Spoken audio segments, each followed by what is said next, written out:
വിദ്യാഭ്യാസ മന്ത്രി വി ശിവൻകുട്ടിയും കേന്ദ്രമന്ത്രി സുരേഷ് ഗോപിയും നിതിന്റെ വീട് സന്ദർശിച്ചു. സാന്ത്വന സാജുവുണ്ട് കൂടുതൽ വിവരങ്ങളുമായി. സാന്ത്വന, വല്ലാതെ ദുഃഖം നിറഞ്ഞു നിൽക്കുന്ന നിമിഷങ്ങളിലൂടെയാണ് നിതിന്റെ കുടുംബം കടന്നു പോകുന്നത്.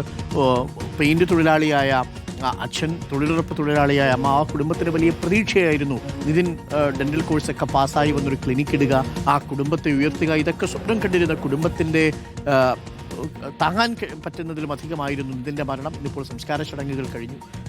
എങ്ങനെയാണ് കുടുംബം ഈ മരണത്തോട് ഇപ്പോഴും പ്രതികരിക്കുന്നത്? ആത്മഹത്യയല്ല എന്ന് ഉറച്ചു വിശ്വസിക്കുകയാണോ കുടുംബം? ഇപ്പോൾ കേസ് എടുത്തിട്ടുണ്ട്. എന്താണ് കുടുംബത്തിൻ്റെ ആരോപണം ഇപ്പോൾ, സാന്ത്വന? അരുൺ, പോലീസ് ഇതൊരു ആത്മഹത്യയാണ് എന്ന് ആദ്യഘട്ടത്തിൽ പറയുമ്പോൾ പോലും അത് കുടുംബം നിഷേധിക്കുകയാണ് എന്നുള്ളതാണ്. തങ്ങളുടെ മകൻ ഒരിക്കലും ആത്മഹത്യ ചെയ്യില്ല, കാരണം അത്രത്തോളം സ്വപ്നങ്ങളും പ്രതീക്ഷകളും ഒക്കെ ഉണ്ടായിരുന്ന ഒരു 22 വയസ്സുകാരനായിരുന്നു തങ്ങളുടെ മകൻ എന്ന് തന്നെയാണ് അച്ഛൻ ഇപ്പോൾ മാധ്യമങ്ങളെ കണ്ടപ്പോൾ പോലും പറഞ്ഞിരിക്കുന്നത്. അത് മാത്രവുമല്ല, ഇന്ന് മൃതദേഹം വീട്ടിലെത്തിച്ചപ്പോൾ വളരെ ചെറിയ മുറിവുകൾ മാത്രമാണ് നിതിന്റെ ദേഹത്തുണ്ടായിരുന്നത്. തനിക്ക് അത്ര വിദ്യാഭ്യാസമൊന്നുമില്ല, പക്ഷെങ്കിൽ പോലും തനിക്ക് കണ്ടാൽ മനസ്സിലാകും അതൊരിക്കലും തന്റെ മകൻ ആത്മഹത്യ ചെയ്തതല്ല. ആത്മഹത്യ ചെയ്ത ഒരാളുടെ ദേഹത്ത് അത്ര മുറിവുകൾ മാത്രമേ ഉണ്ടാകുകയുള്ളൂ എന്നൊക്കെയുള്ള ആ ചോദ്യങ്ങൾ തന്നെയാണ് ഇപ്പോഴും ആ അച്ഛൻ ഉയർത്തിക്കൊണ്ടിരിക്കുന്നത്. അത് മാത്രവുമല്ല, ഇപ്പോൾ രണ്ടുപേരെ സസ്പെൻഡ് ചെയ്തിട്ടുണ്ട്. ഡോക്ടർ സംഗീതയും അതുപോലെ തന്നെ ഡോക്ടർ റാമിനെയും. അവർ മാത്രമല്ല, ഈ ഹോസ്റ്റലിലെ വാർഡനായ കമലും അതുപോലെ തന്നെ ലത എന്ന അധ്യാപികയും ഇതിന് പിന്നിലുണ്ട്. അവർക്കെതിരെയും കൃത്യമായ നടപടികൾ ഉണ്ടാകണം എന്നുള്ള കാര്യം തന്നെയാണ് കുടുംബം ആവശ്യപ്പെടുന്നത്. അത് മാത്രവുമല്ല, പോലീസിൽ നിന്ന് കൃത്യമായ ഒരു നീതി ലഭിക്കുമെന്ന് തങ്ങൾക്ക് ഇപ്പോഴും പ്രതീക്ഷയില്ല എന്നുള്ള കാര്യം കൂടി കുടുംബം പറയുന്നുണ്ട്. അതുകൊണ്ട് തന്നെ ഇത് നിയമ നടപടികളുമായി പ്രത്യേകിച്ച് കോടതി അടക്കം സമീപിച്ചുകൊണ്ട് മുന്നോട്ടേക്ക് പോകുക എന്നുള്ള ഒരു തീരുമാനത്തിൽ തന്നെയാണ് കുടുംബം എത്തിയിരിക്കുന്നത്. അതിന് ഉദാഹരണമായി അദ്ദേഹം ചോദിച്ചത്, ഇവിടെ തൊട്ടടുത്താണ് പൂക്കോട് വെറ്റിനറി സർവകലാശാലയിൽ മരിച്ച സിദ്ധാർത്ഥിന്റെ വീട്. സിദ്ധാർത്ഥിന് ഇത്രയും വർഷമായിട്ട്, 1 വർഷം പിന്നിടുകയാണ് സിദ്ധാർത്ഥ് മരിച്ചിട്ട്. സിദ്ധാർത്ഥിന് നീതി ലഭിച്ചോ?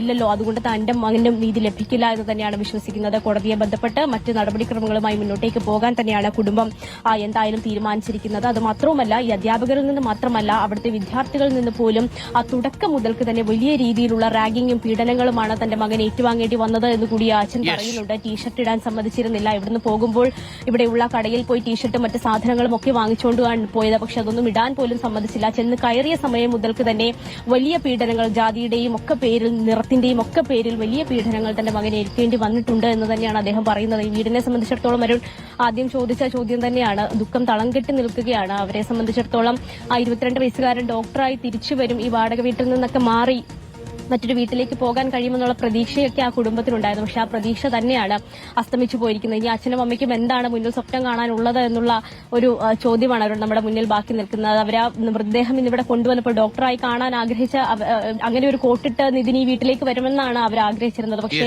നിതിന്റെ ചേതനേറ്റ ശരീരമാണ് ഇന്നലെ അവർ ഇവിടേക്ക് കൊണ്ടുവന്നത്. അപ്പോൾ മുതൽ തളർന്നു വീഴുന്ന അച്ഛനെയും അമ്മയാണ് നമ്മൾ കണ്ടുകൊണ്ടിരിക്കുന്നത്. എന്തായാലും ആ കുടുംബത്തെ സംബന്ധിച്ചിടത്തോളം അങ്ങേയറ്റം നഷ്ടം തന്നെയാണ് അരുൺ ഉണ്ടായിരിക്കുന്നത്. അത് നികത്താനാവാത്ത നഷ്ടം എന്ന് തന്നെയാണ്. തിരിച്ച് പോലീസ് മറ്റൊരു കേസിനെ കുറിച്ച് പറയുന്നുണ്ട്. ഒരു ലോൺ ആപ്പുമായി ബന്ധപ്പെട്ട് നിതിൻ പണം കടമെടുത്തിരുന്നു എന്നുള്ള വിവരമാണ് ഇപ്പോൾ പുറത്തു വരുന്നത്. അതിന് എന്തെങ്കിലും മാനസിക സമ്മർദ്ദമുണ്ടോ? അതും ആ ഭാഗത്ത് അന്വേഷിക്കണം. എന്തായാലും ആ കുടുംബത്തിന് നിതിനെ പോലെ മിടുക്കനായ ഒരു കുട്ടിയെ നഷ്ടപ്പെടുന്നു എന്നുള്ളത് നമുക്ക് ആ കുടുംബത്തിന്റെ ദുഃഖത്തിനോടൊപ്പം പങ്കുചേരുകയല്ലാതെ എന്താ ചെയ്യാൻ കഴിയുക? എന്തായാലും കേസും ബാക്കിയുള്ള വിവരങ്ങളും, കൂടുതൽ വിവരങ്ങൾ നാളെ പുറത്തു വരുമെന്നാണ് നമ്മൾ പ്രതീക്ഷിക്കുന്നത്. നമ്മളും റിപ്പോർട്ടർ വാർത്താ സംഘവും ആ കേസിന് പിന്നാലെ തന്നെയുണ്ട്.